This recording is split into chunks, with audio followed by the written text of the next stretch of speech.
Allez, on va commencer. Je vais vous présenter Manjushri, qui est donc une divinité que vous avez déjà dû voir. Si vous aimez un peu l'art d'Asie, l'art japonais, pas que d'ailleurs, vous connaissez Manjushri. Attendez, je cale juste mes petites slides comme il faut. Et normalement, c'est good. C'est formidable. Je suis juste un peu loin. Attendez. Bonsoir, bonsoir, bonsoir tout le monde. On fait un test de... Ouais, je suis bien. On est bien. Voilà, je baisse mon truc. Et comme ça, je vous vois aussi si vous me parlez. C'est pratique. Bonsoir tout le monde. Je vais peut-être pas parler trop fort. Je vais baisser un peu la musique.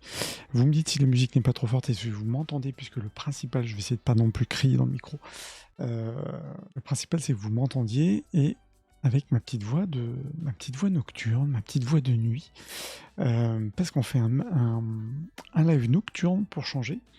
Je me dis c'est peut-être pas mal, en fait. Testons, parce que souvent quand on apprend un truc avant de dormir, on retient. Donc, Progressin, il fait des lives nocturnes. Donc testons. Non, je voulais tout ça pour vous dire que je voulais commencer à 21h le live sur Manjushri, et puis finalement j'ai fait d'autres choses. Donc je commence à 22h. Je vais baisser, attendez, je vais mettre quand même une petite lumière nocturne quand même, parce que là j'en ai un peu plein la poire. Voilà, c'est quand même un peu moins agressif. Cette lumière est moins agressive. Donc Manjushri, Manju. Alors déjà, toujours la petite intro qui va bien. Je suis donc Kogei-san, spécialiste en art japonais et art coréen. Je règle mon petit volume. Vous me direz si dans la vidéo, parce que j'ai baissé un petit peu le son, si c'est pas trop gênant ce son. Tac. Normalement, ouais, j'augmente un petit peu cette musique de fond. Donc je suis spécialiste en art japonais, art coréen. Je fais plusieurs vidéos quasiment tous les jours. Presque tous les jours. Je vous laisse regarder le planning que j'ai posté sur Twitter. Je vais poster aussi sur Twitch. Bon, on est à la fin de semaine, donc je mettrai à jour le nouveau planning la semaine prochaine. Le jeudi, une fois sur deux, je fais un focus sur un mythe, une légende, du moins un personnage important qu'on retrouve dans l'art japonais ou coréen. En l'occurrence, c'est aussi une divinité qu'on retrouve évidemment en Chine, au Tibet, bref, dans les différentes pratiques artistiques asiatiques. Je trouve que c'est bien parce que je fais des focus, on peut faire des focus sur des objets, on peut parler d'artistes, on peut parler d'objets, on peut parler de techniques. Je trouve que c'est bien aussi à des moments de parler sans divaguer 2 heures sur le sujet, sur des personnages que vous pouvez voir représentés très régulièrement ou qu'on va retrouver sur différents supports, sculptés, dessinés, repris sur des t-shirts, etc. C'est con, mais souvent, surtout par exemple quand c'est une divinité bouddhique, on se dit ah bah tiens c'est un Bouddha. Oh tiens, je connais pas, mais je dis ah bah tiens ouais ça c'est un truc bouddhiste. J'en sais rien. Donc je trouve que c'était intéressant. L'idée n'est pas de faire attention, hein, des sujets toujours, pas des mythes ou des divinités tous les jeudis, c'est pas ça. C'est vraiment je vais varier. Mais je trouve que là, Manjushri, c'est tellement un personnage important. Quand on est bouddhiste, c'est un personnage important de l'art déjà. Pas que japonais, attention. Que c'est vraiment à connaître. Donc vous inquiétez pas, ça va bien se passer. Il est 22h. Donc, c'est tranquille. Si vous avez des questions, n'hésitez pas à me les poser. Il y a des trucs peut-être que je ne saurais pas répondre. Si vous souhaitez que je vous détaille peut-être certains pans, vous n'hésitez pas à vous poser des questions. Bien évidemment, cette vidéo sera en replay sur Twitch et sera pour toute la vie en replay sur YouTube. Voilà, vous savez tout. Alors, Manjushri, son petit nom au Japon, parce que je fais quand même une chaîne qui est quand même majoritairement orientée Japon, même si je peux parler d'autres choses. Son petit nom au Japon, c'est Monju, M-O-N-J-U. mais son nom en sanskrit, c'est Manjushri, qui est donc une des figures une des plus importantes du bouddhisme. Je rentre pas dans un cours du bouddhisme, hein, attention. Encore une fois, quand je parle, quand je présente des slides, aussi focus toujours objet. Là, je parle évidemment d'une divinité, mais au regard aussi des objets. Je ferme la parenthèse. Faut juste savoir, comme ça vous avez des mots-clés, si ça vous intéresse, je vous invite à aller découvrir ce que c'est le bouddhisme, notamment Mahayana et Manjushri, une des figures du bouddhisme Mahayana, qui a pour particularité de représenter la sagesse. Alors quand on va parler de la sagesse, on va même dire la sagesse transcendante. Pourquoi? C'est transcendant. Alors, tous ces mots un peu sont vraiment très souvent utilisés dans le lexique bouddhiste. C'est l'ultime sagesse, quoi. On va le dire ça. Son nom, quand on dit Manjushri, on essaye toujours un peu. Je trouve que c'est bien aussi de traduire parce qu'on peut reprendre un nom et puis on essaie de pas comprendre. Dans le bouddhisme, c'est important de comprendre aussi ce qu'il y a derrière. Ça veut dire, on le traduit, attention, je vais vous donner de traductions après, mais gentil seigneur de la sagesse ou douce majesté. Je dirais que ça passe mieux. Vous allez voir après qu'il y a d'autres noms. Je vais vous les lister, ça vous donne aussi une idée du personnage. Son culte, ça s'est développé donc en Inde, en Chine et au Japon, principalement en Inde évidemment, mais ensuite en Chine et au Japon par différentes écoles, vous allez le voir après. Il est souvent représenté, je vais en parler aussi après, en méditation, mais pas que, avec des attributs, ça aussi je vais vous présenter après, mais très souvent, ça, si vous voyez une sculpture comme vous avez à droite ici, cette divinité, en l'occurrence c'est Manjushri, sur un gros lion qu'on appelle les shishis au Japon, qui sont représentés très souvent, tiens, en type de divinité légende, je vous parlerai des shishis. Les shishis, c'est un lion mouse costaud, hein, c'est plus qu'un lion, et ça, je vous en dirai des mots dessus. Quand vous voyez cette divinité sur un fameux shishi, SHI, vous êtes sûr que c'est Manjushri. Voilà. Souvent, il est représenté à la gauche de Shakyamuni, et à la droite, c'est Samantabhadra, qui est souvent sur un éléphant. Bon, pas toujours, vous pouvez le voir représenté seul sur son lion, soit, je dirais, en trio, comme ça, avec Shakyamuni et Samantabhadra, qui est sur son éléphant. Voilà, c'est souvent pour mon regard, hein, c'est vraiment un regard d'amateur d'objets. Donc quand je suis dans un musée, moi j'aime bien savoir ce que je regarde, j'aime bien savoir ce que ça représente. Après, à moi de découvrir, à moi de pousser, tiens, lui, ah ouais, il me semble intéressant sur son lion, qu'est-ce qu'il a dans la main, voilà.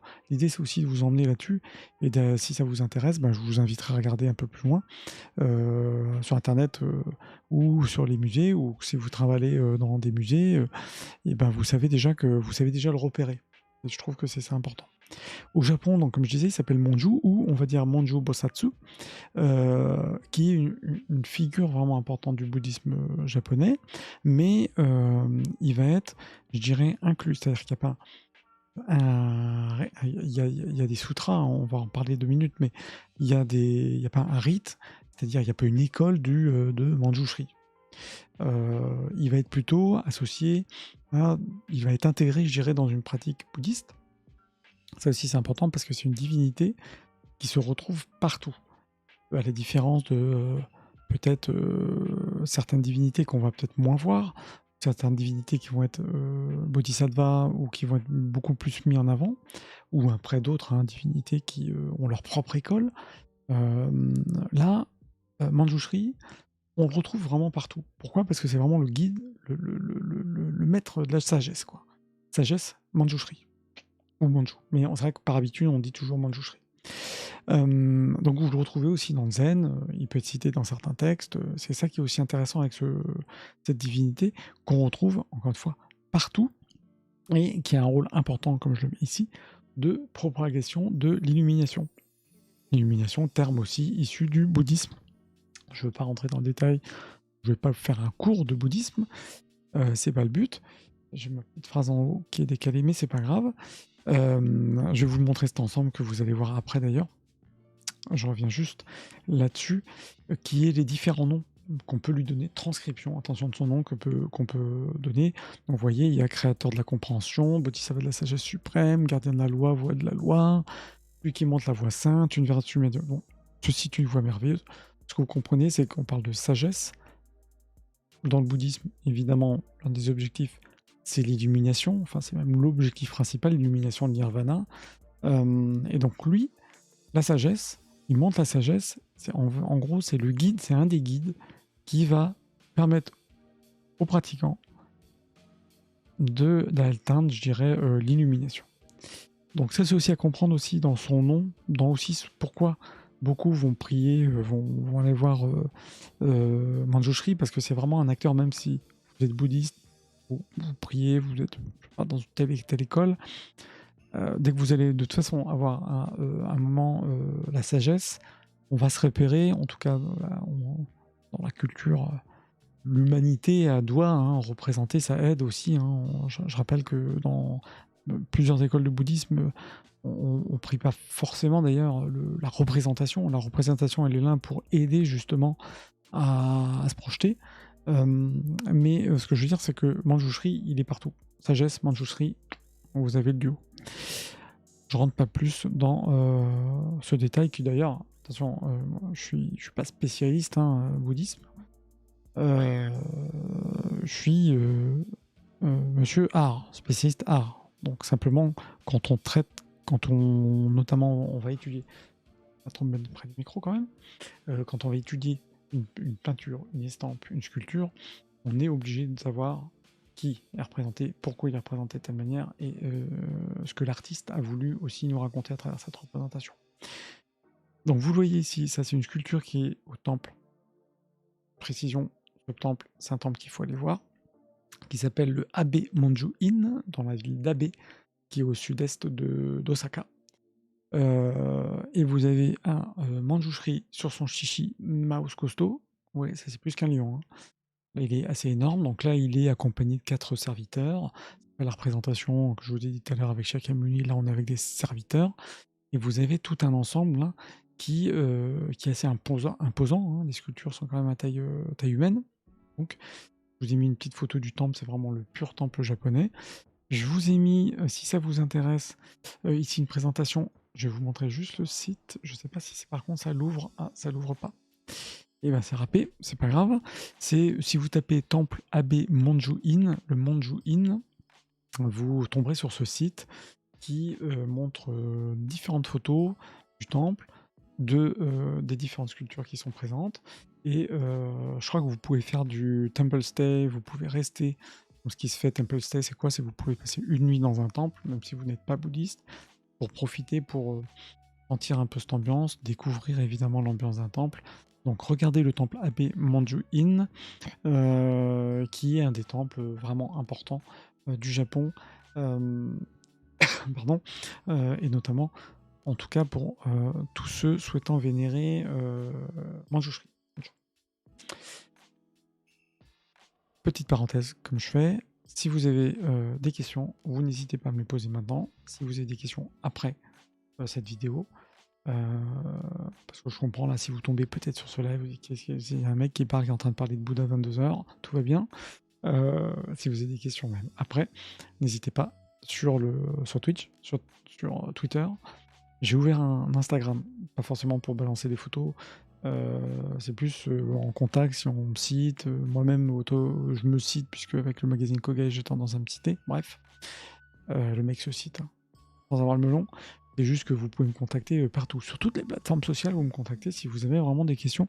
Je suis vraiment là pour ça. C'est aussi pour ça que j'ai créé cette chaîne, pour essayer au mieux de répondre aussi.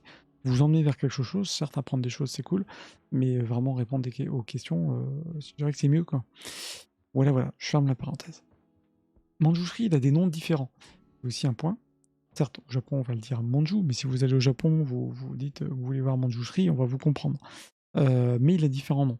On peut l'appeler Manjugosha, qui se traduit par la voix douce de la sagesse. Appelle les noms là que je vous ai, les différentes transcriptions que je vous ai montrées tout à l'heure. Vous avez aussi, notamment en Tibet, on l'appelle Jampa, Jampa, ou Jampelyang. Vous avez en Chine, on va plutôt l'appeler Wenshu, Wenshuposa. Ça c'est important. Là pour le coup en Chine, si vous êtes en Chine, vous voulez voir un temple Manjushri, vous parlez de Wenshu. Wenshuposa, ça c'est vraiment c'est Manjushri. Dans tous les cas, c'est toujours associé à la sagesse. C'est aussi important. la sagesse, dans les termes d'ailleurs que je vous donne, sans donner toutes les transcriptions, on fait toujours référence à la voix, la sagesse, la bienveillance. Voilà. Et Manju, dont je vous ai présenté tout à l'heure. Lui, Manjushri, il a plusieurs rôles. Il a des rôles qui sont intéressants parce que, ok, la sagesse, c'est bien beau. Moi, tu me racontes que c'est le Bouddha de la sagesse, entre guillemets, le Bouddha de la sagesse. Pour faire simple, ok, mais concrètement, c'est quoi? Donc lui, il va incarner certes la sagesse dans le bouddhisme. Cette notion d'incarnation d'ailleurs elle est importante, ou de la représentation en bouddhisme et dans l'art. Hein. Quand je parle de représentation terme pour que nous, humains, on doit se projeter. C'est très difficile de se projeter sur des termes sagesse. C'est plus facile de se projeter en pensant à une image, d'où justement tout le travail hein, de l'imagerie spirituelle. Bref, ça c'est important. Mais aussi représentation dans l'art en lui-même. Lui, il incarne, comme je disais, la sagesse transcendante. La sagesse transcendante ou transcendantale, dans le bouddhisme, on appelle ça prajna. Vous avez peut-être entendu déjà ce terme prajna. Comme je mets ici, c'est sa nature éveillée, symbolise la plus haute réalisation de la sagesse bouddhiste. C'est le personnage le plus sage. Sage, c'est quand on est sage, on est capable d'atteindre l'illumination. Voilà.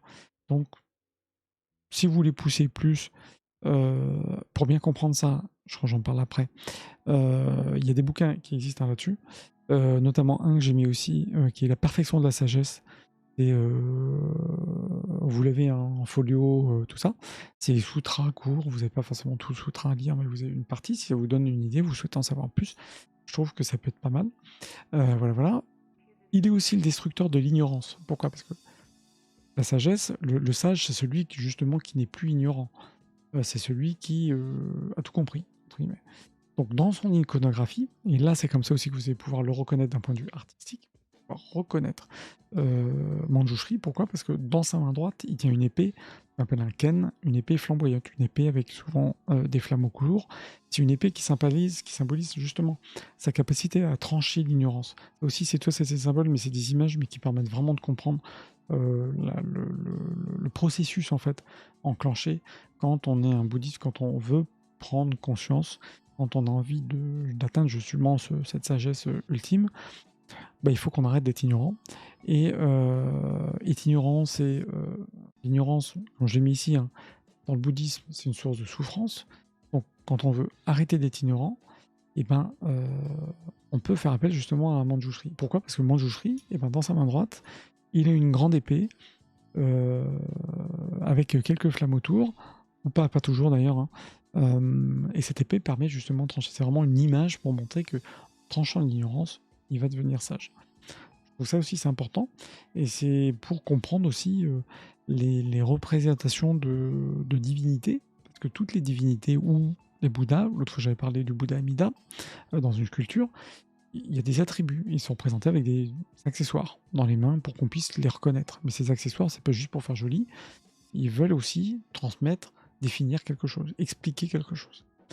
Donc l'épée, je tranche la sagesse, et dans sa main droite, il a un texte, il a des textes sacrés, puisque son rôle dans le texte, il est associé à plusieurs enseignements, hein, mais je dirais que le principal pour Manjushri, c'est un enseignement qui est la perfection de la sagesse, qu'on appelle Prajnaparamita, et qui vient des enseignements centraux dans le bouddhisme mahayana. Le sutra, si ça vous intéresse, le sutra, d'ailleurs qu'on écrit O-U-O-U-T-R-A, Anakyo, c'est le sutra de la perfection de la sagesse. Donc c'est un sutra. Bon, idem, si vous voulez en savoir plus, je pense que c'est bien de regarder les petits bouquins qui en parlent. Et le Prajnaparamita Sutra, il est souvent présenté dans sa main gauche. Donc imaginez le Bouddha avec à droite une épée, à gauche le sutra.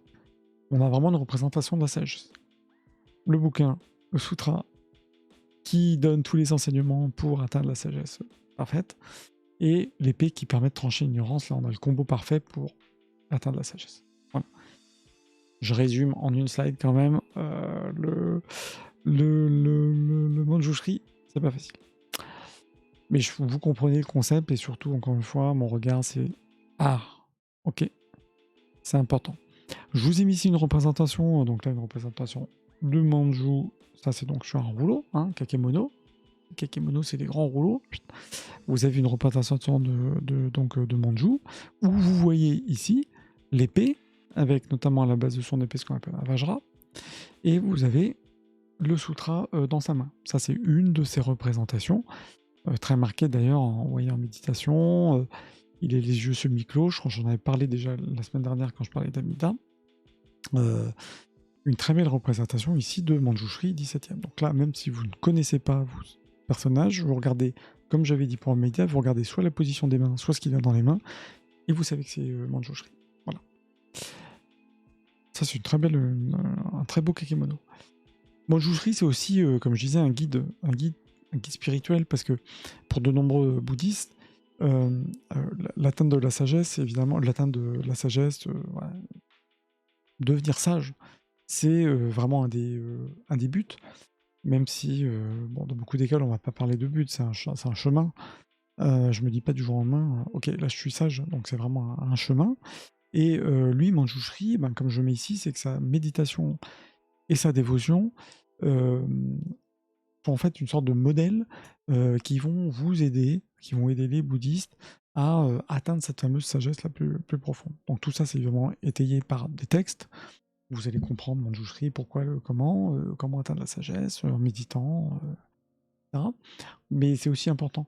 Et c'est pour ça que je disais que tout à l'heure, Manjushri, c'est vraiment une divinité qu'on va retrouver dans plusieurs écoles, dans les textes. Faut imaginer que quand il va y avoir on va parler de sagesse, on va parler de Manjushri. Donc ça, c'est vraiment important. Et donc, quand on parle de sagesse, je me coupe, je suis plus ignorant, et ben forcément, je suis en voie pour atteindre la fameuse illumination ou ce qu'on appelle l'éveil dans le bouddhisme.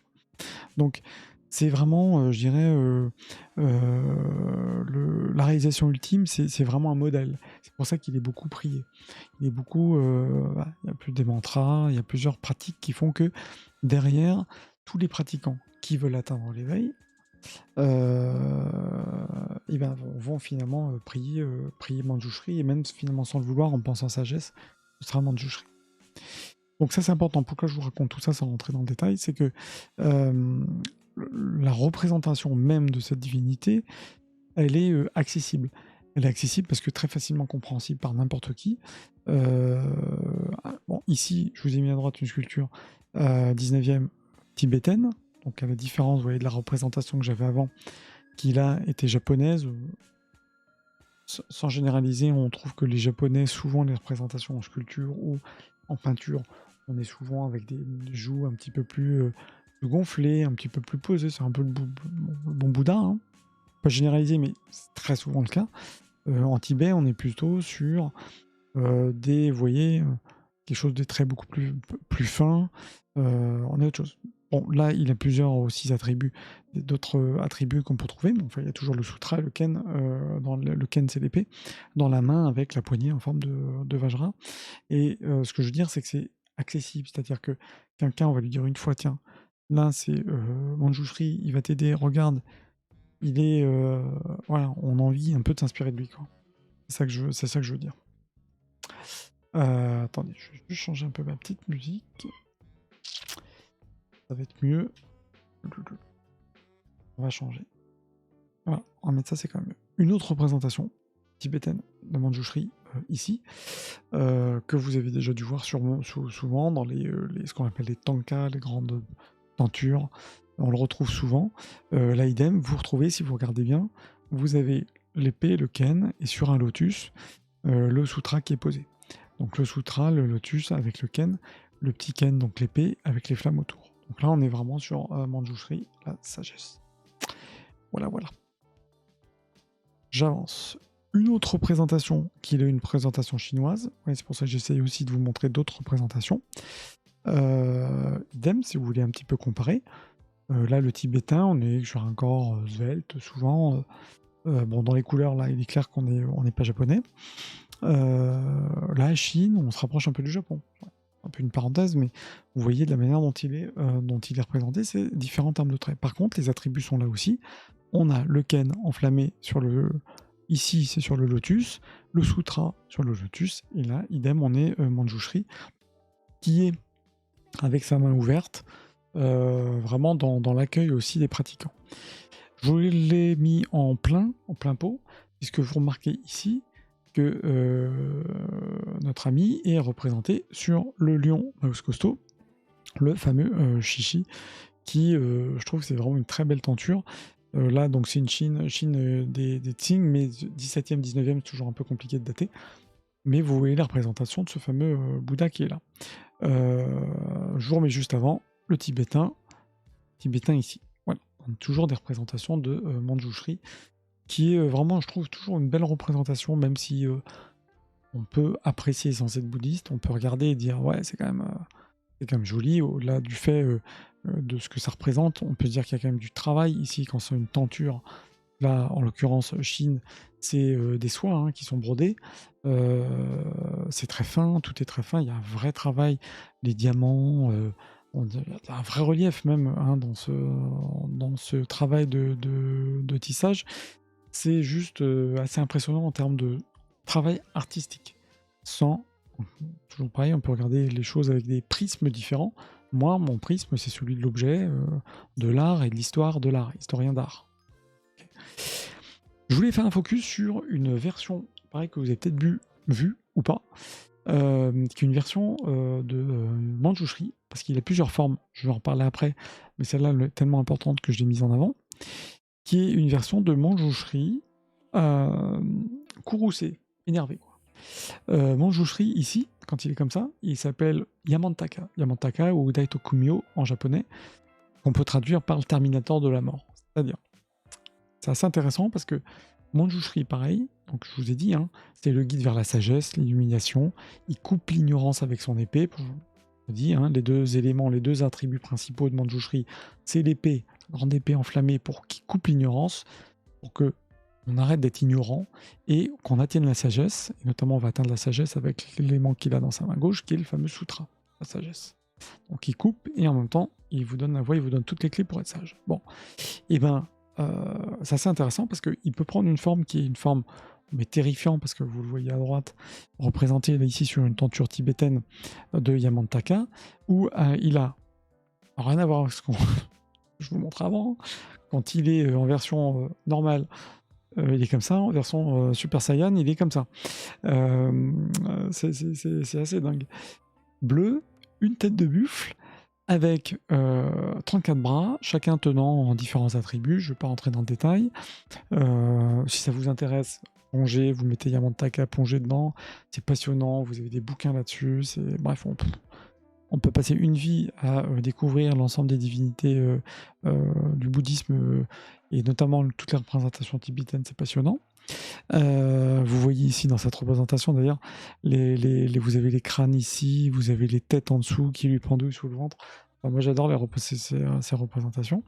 Bref, alors il est courroucé pourquoi? Parce que son but c'est de purifier les obstacles et entraver la pratique spirituelle et mettre fin au cycle naissance-mort. Pour faire simple, j'ai essayé de résumer hein, en un paragraphe et avec des termes à peu près compréhensibles, parce que c'est vrai que souvent dans les textes bouddhiques, on a des phrases, il faut les périphrases, les mots qui veulent dire les mots, bref, c'est pas toujours très très simple. Faut comprendre que Manjushri, bon, ça, il coupe l'ignorance, atteindre la sagesse, mais pour aller plus loin, si vraiment c'est compliqué, si vraiment il y a des obstacles, et que quand on est ignorant, pour faire simple, ignorant, c'est comprendre, ne pas sortir du cycle, notamment de la naissance et de la mort. On meurt dans le bouddhisme. Ça, c'est un cycle qui, en soi, est une illusion, n'existe pas. Confère les notions, par exemple, de réincarnation, etc. Le but, c'est stopper, évidemment, au bout d'un moment, ce cycle de naissance et mort. Et c'est une des clés aussi hein, du bouddhisme. Donc, sans rentrer dans tout ce discours lié au bouddhisme. D'ailleurs, encore une fois, j'en suis pas forcément capable, je suis pas vraiment le mieux placé après pour détailler. D'un point de vue artistique, moi, ce qui m'intéresse, c'est ça, c'est cette représentation de Yamantaka, et que je comprends que quand il est comme ça, c'est qu'il est vraiment énervé, c'est qu'il n'avait pas réussi. Et quand on le représente, c'est surtout pour aider ceux qui vont aller le regarder, ceux qui vont aller prier Manjushri, qui peuvent avoir peut-être des problèmes justement pour atteindre l'éveil, pour avoir des problèmes pour des obstacles dans leur parcours de bouddhiste, ou pas que d'ailleurs, hein, parce que souvent ça va être aussi, ça va impacter, je dirais, la vie tous les jours. Quand il est comme ça, on sait qu'il est énervé, on sait qu'il est assez vénère et qu'il veut surpasser tous ces obstacles. Pour faire simple, c'est ça. Voilà. Vraiment la version très simple du truc. Au Japon, il assiste notamment le Bouddha Amida et pas le Bouddha Amide. Amida, dont j'avais parlé l'autre fois, le Bouddha de la Terre pure, et il est souvent associé à lui. Donc voilà, c'est assez intéressant de voir ça aussi, c'est-à-dire que une telle représentation, on la retrouve dans d'autres pays, on la retrouve au Japon, et ça c'est assez cool de le voir aussi comme ça.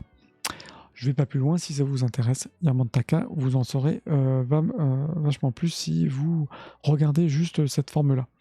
Il a différentes formes, hein, donc il peut être, comme je vous l'ai dit, donc Yamantaka, je crois que j'en parle après, il peut être à plusieurs bras, comme Yamantaka, ou comme ce qu'on a vu tout à l'heure, bouddhisme tibétain, vous voyez, avec une cloche, des vases, des épées, etc. Il y a le Manjushri à une seule tête et deux mains, c'est ce que je vous ai montré tout à l'heure, la version la plus courante. Il peut être aussi représenté en forme de jeune garçon qui symbolise en plus de la sagesse, la pureté, voilà, le jeune qui commence son chemin. Donc ça, c'est aussi des représentations qu'il faut avoir en tête. Ici, je vous l'ai mis en sculpture qui est assez intéressante. Pourquoi ? Parce que on pourrait se dire que tout à l'heure, la semaine dernière, je vous ai parlé d'Amida qui est en méditation avec ses mains. Bon, là, on reconnaît que c'est pas tout à fait le mudra, la position de main d'Amida, mais surtout, il est sur son chichi. Donc, vous savez, alors là, vous voyez pas d'épée, vous voyez pas de sutra, mais vous voyez un méditant sur un lion, sur un chichi, c'est Manjushri. Voilà. D'un point de vue artistique, vous savez le repérer. Il a aussi, bon, la forme courroucée, j'en ai parlé. Il a aussi, c'est très étonnant, surtout en Inde. Un petit bain, on le retrouve comme ça, en version plutôt féminine. Donc c'est plutôt une version, c'est la même chose, hein. Il a une épée, c'est très différent. Et là, on va l'appeler un Manjushri. Attention, Kumara. C'est vraiment la version plutôt féminine, représentation féminine de Manjushri.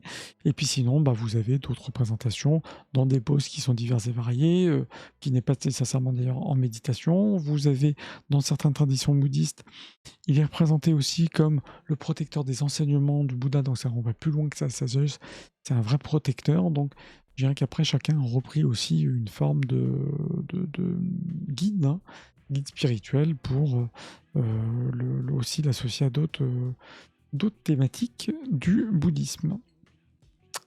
Voilà, j'ai terminé, je pensais que j'avais encore une slide, mais non, j'ai terminé sur ma petite présentation, donc vous voyez, allez, 35 minutes de présentation de Manjushri, j'ai fait bien, j'ai fait court. Voilà. Donc ce qui est assez intéressant, c'est qu'il est représenté vraiment partout. Il faut retenir que Manjushri, c'est en tout cas une représentation, une divinité que vous allez surtout souvent croiser dans l'art et pas que l'art japonais. C'est pour ça que pour cette présentation, j'ai voulu aussi vous montrer d'autres formes parce que je vais me remettre le premier avec le chichi, ici sur le big chichi, parce que c'est vachement intéressant de voir aussi de ce type. Et puis quand vous allez le trouver au Japon, si vous voyagez au Japon, si vous voyez sur des petites sculptures ou des très grandes sculptures une divinité sur un chichi, bah clairement vous savez que c'est lui. Voilà. Écoutez, je pense avoir fait le tour. Comme d'habitude, vous retrouvez ce replay sur Twitch, vous retrouverez ce replay sur YouTube.